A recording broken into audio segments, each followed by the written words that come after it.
पिछली बार ट्रक से सामान डिलीवर करते हुए कुछ गुंडे मेरे पीछे पड़ गए थे। उन गुंडों से तो मैंने पीछे छुड़ा दिया था, लेकिन जफर सुपारी सामने बंदूक लेके खड़ा था, जिसकी वजह से मेरा एक्सीडेंट हो जाता है।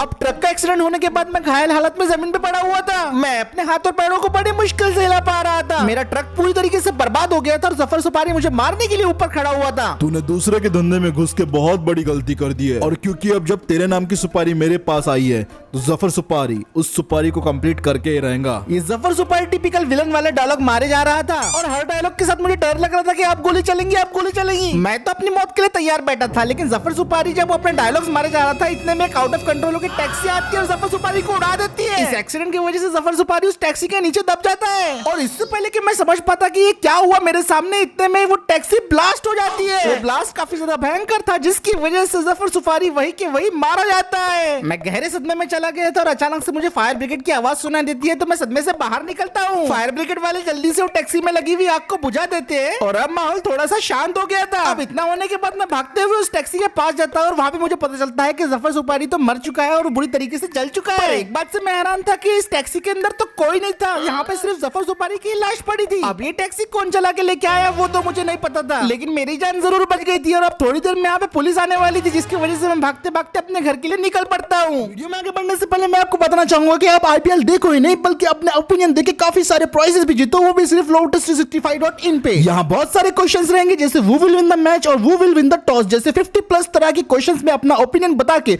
आप काफी सारे प्राइजेस जीत सकते हो। lotus365 पे जाकर रजिस्टर कीजिए और पाइए ₹365 का बोनस। यहाँ आपको मिलता है 1-to-1 24 आवर कस्टमर सपोर्ट, और साथ ही साथ यहाँ खेलते हैं 10 मिलियन प्लस से ज्यादा यूजर्स। नहीं, यहाँ क्रिकेट के अलावा है 200+ क्वेश्चन, जहाँ आप अपना ओपिनियन दे सकते हैं और जीत सकते हैं अच्छे प्राइजेस। नवाजुद्दीन सिद्दीकी, उर्वशी रौतेला, सुनील शेट्टी, काजल अग्रवाल, नेहा शर्मा, ऐसे बड़े बड़े सेलिब्रिटी इनके ब्रांड एम्बेसडर है। तो देरी मत कीजिए, डायरेक्ट रजिस्टर कीजिए lotus365.in पे, लिंक आपको पिन कमेंट में मिल जाएंगी।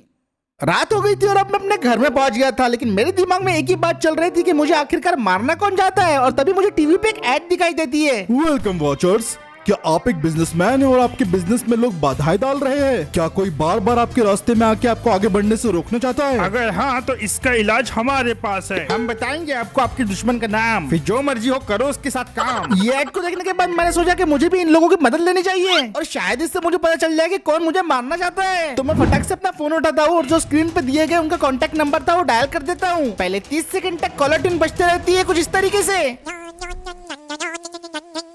और फिर उसके बाद फाइनली वो लोग फोन उठा लेते हैं। मैं अपनी सारी बात उन्हें बता देता हूँ कि मेरा ट्रक का बिजनेस अच्छा खासा चल रहा है और कोई मुझे बिन फालतू का मारना चाहता है। मेरी सारी बातें सुनने के बाद वहाँ से आवाज आती है, 20 रुपए दोगे तो एक राज की बात बताऊंगा। ये बात मुझे काफी अजीब लगती है, लेकिन मैं उस नंबर पे 20 रुपए पेटीएम कर देता हूँ, और फिर मैं उनसे बोलता हूँ कि बताओ आप कौन सी राज की बात थी हो। तो वो बोलने लगते हैं, जो बंदा तुम्हें मारना चाहता है वो तुम्हें अच्छे से जानता है और वो तुम्हारे काफी करीब भी है। ये बात मैंने सुन के उनको बोला कि थोड़ा और डिटेल में बताओ। पॉलिसी की वजह से हम पूरा नाम नहीं बता सकते, लेकिन इतना है कि उस बंदे का एक बेटा है जो तुम्हारी बिल्कुल भी इज्जत नहीं करता। और इतना ही सुनते मैं समझ गया था कि ये और किसी का काम नहीं बल्कि ये जब्बार का काम है। मुझे पहले ही समझ जाना चाहिए था कि ये हरकत कोई और नहीं बल्कि जब्बार ही कर सकता है। वो मेरे ट्रक के धंधे से जलने लगा है, इस वजह से वो ऐसी हरकतें कर रहा है। मुझे काफी गुस्सा आ रहा था क्योंकि उसने मुझ पे ही नहीं बल्कि मेरे कई सारे ड्राइवर्स पे भी हमला किया, जिसकी वजह से आधे ड्राइवर लोगों ने काम पे आना बंद कर दिया, और अब मैं उससे बदला लेना चाहता था। अब मैं जब्बार के लेवल पे जाके तो उतनी नीच हरकत कभी नहीं करने वाला हूँ, लेकिन जब्बार का वीक पॉइंट मुझे पता था और उसी पे मैं वार करने वाला था।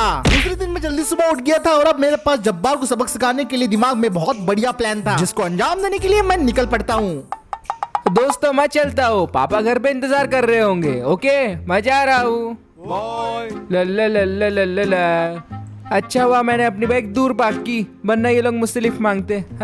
जब्बार का बेटा अपने दोस्तों से मिलकर वापस घर जा रहा था, लेकिन मेरे दिमाग में कुछ अलग ही प्लान्स चल रहे थे। लगता है मैंने पेप्सी कुछ ज्यादा ही पी ली, जाना होगा वो जम से। Water relief. गोटी गोटी, हे कौन है बे? गोटी गोटी गोटी गोटी। लगता है कोई भिखारी है, चैन से सुसु भी करने नहीं देते। ए गोटी, ए गोटी, ए गोटी। अबे नहीं है ना बे, मेरा बाप मेरे को 20 रुपए ऊपर नहीं देता। लगता है रुक रुक के निकालना पड़ेगा। अब मेरे प्लान को अंजाम देने का वक्त आ गया था, तो मैं जब्बार के बेटे की तरफ बढ़ने लगा। मैं फिर से उसके पीछे जाके खड़े हो जाता हूँ और उसे चिढ़ाना शुरू कर देता हूँ। गोटी गोटी गोटी। अबे तू पास क्यों आ रहा है? बोला ना पैसा नहीं है। पर तेरे बाप के पास तो बहुत पैसा है। है ना? इतना सुनते ही जब्बार का बेटा बुरी तरीके से घबरा गया था। फिर उसके बाद वो मेरी तरफ मुड़ के देखता है और मुझे बोलने लगता है, अरे ये तो किडनैपर लगता है, कोई बचाओ। रुक जा। जब्बार का बेटा अपनी जान बचा के भागने लगता है। मैं उसका पीछा करना शुरू कर देता हूँ। अरे कोई बचाओ, ये मेरा किडनैप कर रहा है, बचाओ। Police police, CID, crime petrol. अब जब्बार का बेटा उस गली से भागते हुए बाहर निकल जाता है और खड़ी हुई बुलेट पर फटक से बैठता है, उसे स्टार्ट करता है और निकल जाता है मुझसे भागने के लिए। पर मैं उसका पीछा इतने आसानी से नहीं छोड़ने वाला था। मैंने सलीम भाई की पुरानी बुलेट लेके आया था ताकि कोई मुझ पे शक न कर सके, और फिर मैं भी बुलेट पर बैठ के उसका पीछा करना शुरू कर देता हूँ। अब वो तेज रफ्तार से अपनी बुलेट भगाए जा रहा था, लेकिन मैं भी उसके पीछे लगा हुआ था। वो ये बात तो भूल गया था कि उसके बुलेट के साइलेंसर में इतनी ज्यादा आवाज आ रही है कि वो कहीं पे भी छूट जाए, लेकिन मेरे कानों से बिल्कुल नहीं बच पाएगा। मैं जब्बार के बेटे को चोट तो नहीं पहुंचाऊंगा, लेकिन थोड़ी सी तकलीफ तो जरूर दूंगा। मैं जल्दी उसे कैचअप करने लगा, लेकिन वो भी काफी ज्यादा भयंकर तरीके से भगाया जा रहा था। उसने अपने बुलेट में शायद मॉडिफिकेशन करवा रखी थी, जिसकी वजह से उसकी बुलेट मेरी बुलेट से ज्यादा फास्ट भाग रही थी।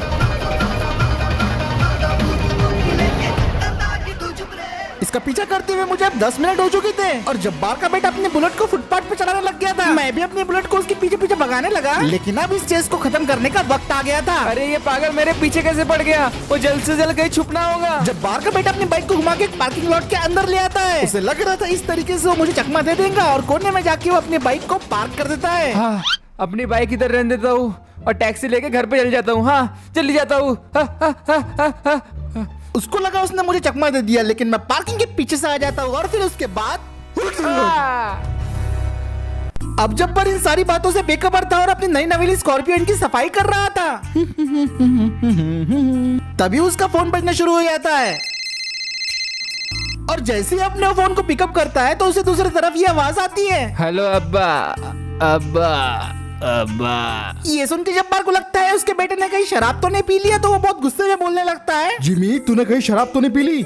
मैंने तुझे कहा था ना दोस्तों से दूर रहना ऐसे। लेकिन उसके बाद फिर मैं बोलना शुरू करता हूँ, हेलो जब्बार, पीने का तो पता नहीं पर तेरा बेटा पिटेगा जरूर। और मेरी ये बात सुनते ही जब्बार घबरा जाता है। वो समझ गया था कि कुछ ना कुछ गड़बड़ है और फिर वो बोलने लगता है कि क्या हुआ, कौन हो तुम और मेरा बेटा कहाँ पे? तेरा बेटा मेरे कब्जे में है। अगर तू अपने बेटे की भलाई चाहता है तो 4 करोड़ रुपए लेके मुझे नंदनवन के पीछे वाले स्क्रैप यार्ड में मिलना, और हाँ याद से बिल्कुल अकेले आना। अगर पुलिस या किसी और को लेके आया तो तेरा बेटा। जब्बार मेरी सारी बातों को मान जाता है, बस वो बोलता है कि मेरे बेटे को कुछ मत करना। वो बुरी तरीके से घबरा गया था। फिर वो भागते हुए फटाफट अपने घर के अंदर जाता है और फिर वो अपने रूम में पहुंच जाता है। फिर सरकार से उसने जो ब्लैक मनी बचा के रखा था उसमें से वो 4 करोड़ रुपए एक बैग में डालता है और भागते भागते अपने घर से निकल जाता है। फिर वो अपनी गाड़ी में बैठता है, उसे स्टार्ट करता है और वो पैसा लेके निकल पड़ता है नंदनवन की तरफ। और जैसा मैंने उसे बोला था, वो बिल्कुल अकेले ही मुझसे पैसा लेके मिलने के लिए आ रहा था और मैं यहाँ जब्बार का इंतजार कर रहा था। उसके बेटे को मैंने बस एक हल्का सा लाफा मार के बेहोश किया था। उसका बेटा सिर्फ मेरे लिए एक चारा है। और फिर लगभग 20 मिनट के बाद जब्बार स्क्रैप यार्ड में पहुंच जाता है। वो चारों तरफ नजरें घुमा के मुझे ही ढूंढ रहा था और फाइनली मैं उसे दिख जाता हूँ। जैसे मैं उसे दिखता हूँ, अपनी गाड़ी को रोक देता है और अपनी गाड़ी से उतर के बाहर रहता है। अब वो डरते डरते मेरे पास आ रहा था और उसे देख के मुझे बहुत ज्यादा गुस्सा आ रहा था। मेरा मन तो ऐसा कर रहा था कि इसे बहुत सारे गुस्से मारूं, लेकिन इसका बेटा था, इस वजह से मैंने कुछ नहीं किया। फिर वो मेरे एकदम आमने सामने खड़ा हो जाता है और मुझे बोलने लगता है, जैसा तुमने कहा था मैं पूरे 4 करोड़ लेके आ गया हूँ, अब प्लीज मेरे बेटे को जाने दो। मैं उसे बोलता हूँ कि 4 करोड़ तो मैं लूंगा ही, पर मुझे तेरी गाड़ी भी चाहिए। अरे यार क्या बोल रहे हो, 1 साल इंतजार करने के बाद मुझे वो गाड़ी मिली है। देता या फिर? अच्छा बाबा ठीक है ले लो, गाड़ी भी ले लो तुम मेरी। ये हुई ना बात। फिर उसके बाद मैं जब्बार से गाड़ी की चाबी और उसके सारे पैसे अपने बैग में डाल लेता हूँ और वहाँ से निकल पड़ता हूँ। जाने से पहले मैं जब्बार को बोलता हूँ कि जैसा तुम करोगे वैसा तुम भरोगे, और इतना बोल के मैं वहाँ से जाने लगता हूँ। लेकिन तभी जब्बार का बेटा बोलने लगता है,